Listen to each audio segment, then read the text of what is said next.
नमस्कार दोस्तों, हमारी आज की इस कहानी का नाम है बेदखल। पत्नी बनकर मैंने साथ दिया था तुम्हारा जतीन, पर आज मैं केवल तुम्हारे लिए इस घर की बहू हूँ। मुझे सब याद है, पर तुम सब कुछ भूल गए। रंग मैंने नहीं, तुमने बदला है। आज तुम मुझे छोड़कर वापस अपने परिवार के हो गए। बोलते बोलते चंचल फपक फपक कर रोने लगी। उसे चुप कराने की जगह जतीन उसे अकेला छोड़कर चुपचाप कमरे से बाहर निकल गया। कमरे में बिल्कुल खामोशी छा चुकी थी। चंचल को पता था कि कोई नहीं आएगा उसे चुप कराने के लिए, इसलिए उठी बाथरूम में जाकर अपना मुंह धोया और बाहर आकर अपना सामान पैक करने लगी। अपना सामान लेकर घर के बाहर निकली, पर बाहर घर के सारे सदस्य बैठे थे। किसी ने उसे रोका तक नहीं।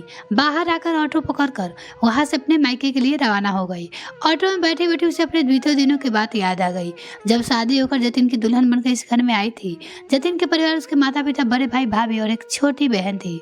शुरुआती दौर काफी अच्छा बीता था, पर असल समस्या शुरू हुई जतिन की नौकरी छूट जाने पे। छोटे छोटे खर्चे के लिए चंचल और जतिन को 10 बातें सुना दी जाती थी, पर फिर भी दोनों पति पत्नी चुप रहते थे। कई बार तो दोनों अपनी इच्छाओं को मारकर मन मसूर कर रह जाते थे।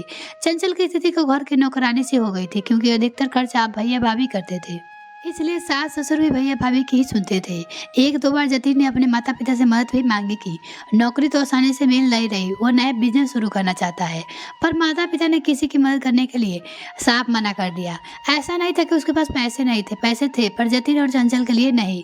जब जतीन के पापा ने अपने गाँव की प्रॉपर्टी बेची थी, तब भी जतीन ने कहा था, लेकिन पापा ने बड़े भाई को प्लॉट खरीदने की मदद की। छोटी बहन की शादी के लिए खर्चा के लिए रख लिया, पर जतीन को खर्चा देने से साफ इनकार कर दिया। तो क्या भरोसा, तू कुछ करता है नहीं, तू पैसा डुबो देगा, तुझे पैसे का मोल नहीं है।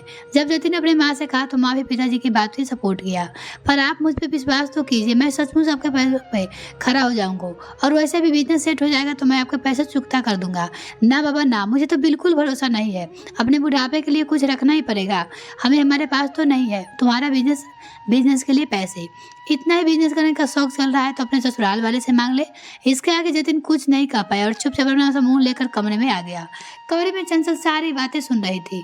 उसने जतिन से कहा, आप बुरा ना मानो तो एक बात कहो। हाँ कहो, आप बिजनेस शुरू करना चाहते हैं ना? हाँ करना तो चाहता हूँ, लेकिन क्या करूँ, पैसों का बंदोबस्त नहीं हो पा रहा है, और ऐसी कोई प्रॉपर्टी भी नहीं है जिस पे मुझे लोन मिल जाए। एक तरीका है, अगर आप बुरा ना मानो तो। क्या कहे? क्यों ना हमारी ज्वेलरी बेचकर इसे बिजनेस में लगा। नहीं, फिर तुम्हारे पास क्या बचेगा? अरे जब बिजनेस सेट हो जाएगा तब नया खरीद लेंगे, पर अभी तो काम धंधा जरूरी है ना। हाँ ये तो सही है। जतिन ने चंचल की बात जच गई। जब जतिन ने इस बारे में अपने माता पिता से कहा तो बात को गुस्सा होते ही माता पिता ने जवाब दिया, जो ज्वेलरी तेरी पत्नी के पास है वो हमारी चढ़ाई हुई है। हमारे परिवार की ज्वेलरी तो बेचने की जरूरत नहीं है, वो ज्वेलरी हमें दे दो। लेकिन पापा, उससे भी तो हमने चंचल की शादी में दी थी, तो उसका स्त्री धन हुआ ना। काहे का स्त्री धन? हमने अपनी जिम्मेदारी जिंदगी भर की कमाई से खरीदा है, उस पर तुम्हारा कोई हक नहीं। उसे तो तुम वापस कर दो। अब की बार माँ ने कहा। अपने माता पिता की बात सुनकर वापस अपने कमरे में आ गया। आप फिक्र मत करो, मेरे माता पिता ने जो गहने दिए थे हम उसी बेचकर अपना काम धंधा शुरू कर देंगे। और आखिर ऐसा ही हुआ। चंचल ने अपने माता पिता के दिए हुए गहने को बेचकर जतिन के साथ घर में बिजनेस की शुरुआत की, जबकि ससुराल वालों के लिए दिए हुए गहने वापस ले लिए। कहकर तुम पे भरोसा नहीं है कि कहीं भी तुम बेच दोगे। दोनों पति पत्नी मिलकर अपने बिजनेस को बढ़ाने में लग गए। चंचल दिन में घर का काम करती और फ्री समय में जाकर जतिन के साथ बिजनेस संभालती। भगवान की कृपा से दोनों का बिजनेस काफी बढ़ने लगा। जतिन की तरक्की देखकर अब माता पिता और परिवार वाले भी उसे तवज्जो देने लगे, लेकिन सिर्फ जतिन के उनके लिए चंचल कोई खास वैल्यू नहीं था। धीरे धीरे माता पिता जतिन को चंचल के खिलाफ भड़काने लगे।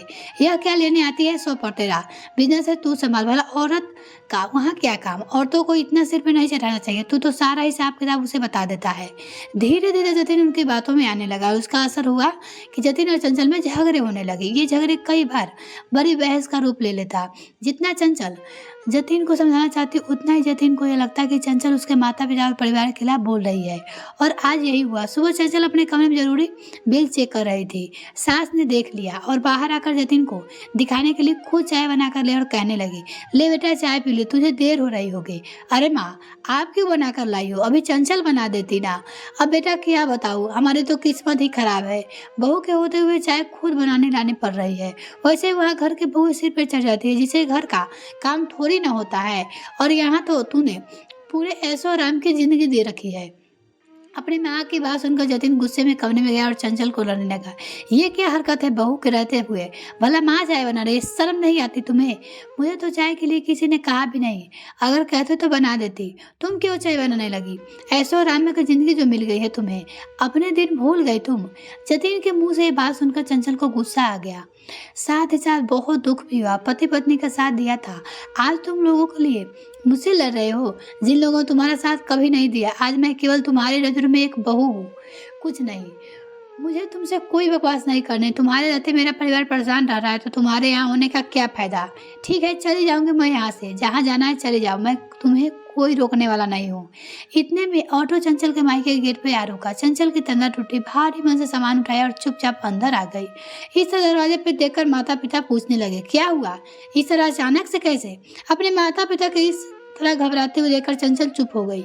एक पल के लिए तो लगा कि जी भर के रोए, पर नहीं, आखिर क्यों रो? इसकी तो कोई गलती नहीं है। इसलिए फिर से खुद ही को समेट कर बोली, कुछ नहीं पापा, बस एक पति को याद दिलाना है कि मैं उसकी पत्नी हूँ और बराबर का हिस्सेदार। और जिस बिजनेस पे इतना दम मार रहे हैं ना वो लोग भी मेरी मेहनत की कमाई और मेरे माँ बाप का पैसा है, और उसे यूं ही नहीं भरोसे नहीं छोड़ूंगी। इतने आसानी से तो मैं जतिन को माफ नहीं कर सकती, वो मेरे साथ ऐसा व्यवहार नहीं कर सकता। मैंने उसका साथ दिया था तब जब खुद के माता पिता और परिवार पर उसका साथ नहीं दिया था। अपनी बेटी का आत्मविश्वास देखकर माता पिता की जान में जान आ गई। पर तू करने क्या वाली है बेटा? पापा ने कहा, कहीं ऐसा ना हो कि बात बहुत ज्यादा बिगड़ जाए। माँ ने डरते हुए कहा, आप घबराइए नहीं माँ, मैं अच्छी तरह से जानती हूँ कि ये लोग आज जतिन के आगे पीछे घूम रहे, वो लोग ऐसे ही कि पैसे के मामले में अपने बेटे पे भी विश्वास नहीं करते। अगर करते होते ना तो मैं नहीं बल्कि वो लोग उसे सपोर्ट कर रहे होते। अब आप देखते जाइए कि मैं क्या करती हूँ। मतलब बस आप देखते जाइए, चंचल ने विश्वास के साथ कहा और अंदर कमरे में आकर अपना सामान रखने लग गई। वो 2 दिन तक मायके में आराम करती रही। चंचल रात को आराम से टीवी देख ही रही थी कि माँ कमरे में आई। बेटा तू तो कुछ कर भी नहीं रही, तूने जतिन को भी फोन नहीं किया, तेरे दिमाग में चल क्या रहा है? माँ ने चंचल को फिर टोका।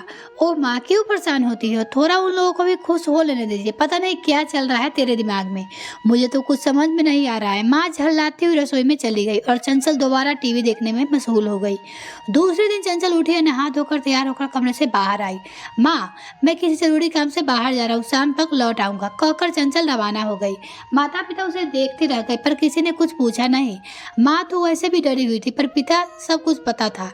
वकील के पास जाकर वो बैंक गई। जब उसे पूरी तसल्ली हो गई तो चंचल सीधे शॉप पे पहुंची। उसे शॉप पे देखकर एक पल के लिए जतिन और उसके परिवार वाले हक्के बक्के रह गए। क्या लेने आई हो यहाँ पे? उस दिन तो बड़े ताव ताव में निकली थी, ससुर जी ने ताना मारा, पर उसके बात का जवाब ना देकर चंचल चुपचाप शॉप में आ गई। तूने जवाब नहीं दिया पापा को, क्या लेने आई हो यहाँ पे?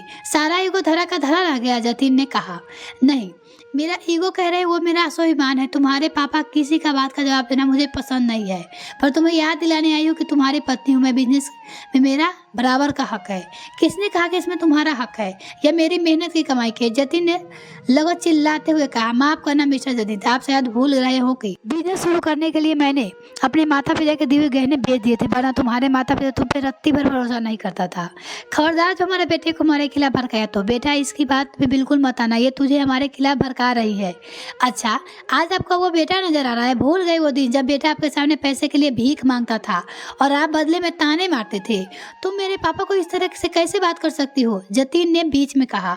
मुझे भी तुम्हारे पापा से कोई बात करने का शौक नहीं है, मैं इस बिजनेस में बराबर के हिस्सेदार हूँ, तो कोई मुझे यहाँ आने से नहीं रोक सकता, तुम्हारे पापा भी नहीं। क्या सबूत है तुम्हारे पास कि बिजनेस शुरू करने के लिए तुमने अपने गहने बेचे थे? ससुर जी अपना रागल पता है। आपकी बता दूं कि मैं एग्रीमेंट के मुताबिक इस बिजनेस के बराबर के हिस्सेदार नहीं बल्कि मालकिन हूँ। ये व्यापार मेरे नाम से है और जब चाहूँ, आज चाहूँ तो मैं जतिन को बिजनेस से बेदखल कर सकती हूँ। ससुर जी ने जतिन की तरफ देखा। जतिन भी चुप्पी से सब कुछ बता दिया।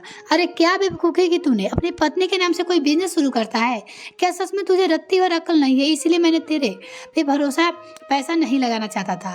पिताजी गुस्से गुस्से बहुत कुछ बोल गए। सुनकर जतिन हैरान रह गया।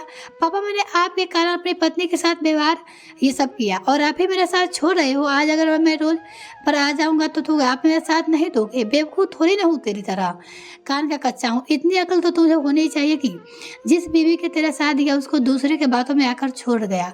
जब उसका ना हो सको तो हमारा क्या होगा। एक पल के लिए जतिन अपने माता पिता की बात सुनकर चुप हो गया। फिर उसने चंचल से माफ़ी मांगी। मुझे माफ़ कर दो चंचल, इन लोगों के बात में आकर मैंने तुम्हारे साथ अच्छा व्यवहार नहीं किया। एक बार विश्वास टूट जाए तो दोबारा नहीं बनता और तुमने मेरा विश्वास तोड़ा है जतिन, पर मैं अपने रिश्तों को नहीं तोड़ रही हूँ। हाँ, पर यह जरूर है कि मैं बिजनेस भी तुम्हारे नाम नहीं कर रही हूँ। माता पिता के समझाने पर चंचल ने जतिन को माफ़ कर दिया और वापस अपने घर आ गई। लेकिन वो घर सिर्फ और सिर्फ चंचल और उसके पति का था, ना कि ससुराल वाले के। यानी वो नए घर में रहने आ गई। यह कहानी आपको कैसी लगी कमेंट सेक्शन में लिखना ना भूले। वीडियो को देखने के लिए बहुत बहुत धन्यवाद।